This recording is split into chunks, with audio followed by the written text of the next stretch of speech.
నమస్తే మిత్రులారా, నేను మీ శ్రీనివాస్ చౌహాన్ అడ్వకేట్. మిత్రులారా, భాగస్వామి అంటే భర్త కావచ్చు, లేకపోతే భార్య కావచ్చు. మొదటి వివాహం చేసుకున్న తర్వాత ఆ విషయాన్ని దాచి భార్యకు విడాకులు ఇవ్వకుండా, లేకపోతే భార్య మరణించకున్నా లేదా భర్త అయినా సరే ఆ భాగస్వామి బ్రతికి ఉండగానే రెండవ వివాహము చేసుకుంటే ఏం జరుగుతుంది అని అంటే, మిత్రులారా, మన దేశంలో హిందూ మ్యారేజ్ యాక్ట్ 1955 అనే చట్టం ఉంది.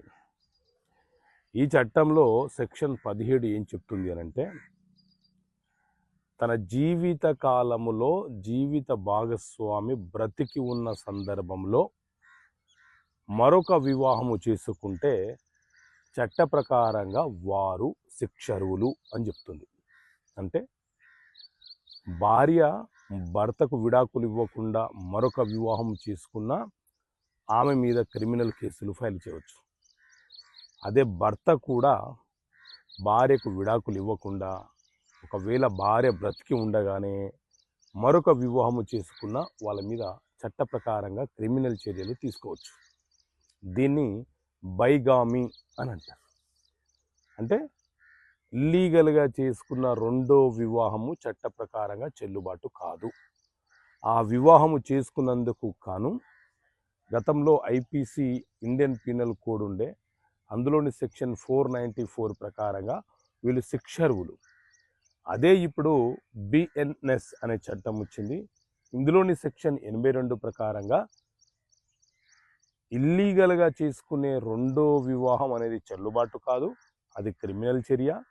ఈ సెక్షన్ ప్రకారంగా వాళ్ళ మీద చర్యలు తీసుకునే అవకాశం ఉంటుంది, వాళ్ళకు శిక్షలు పడడానికి కూడా అవకాశం ఉంటుంది. ఈ తప్పు చేసిన భార్య అయినా లేకపోతే భర్త అయినా ఎవరైనా సరే.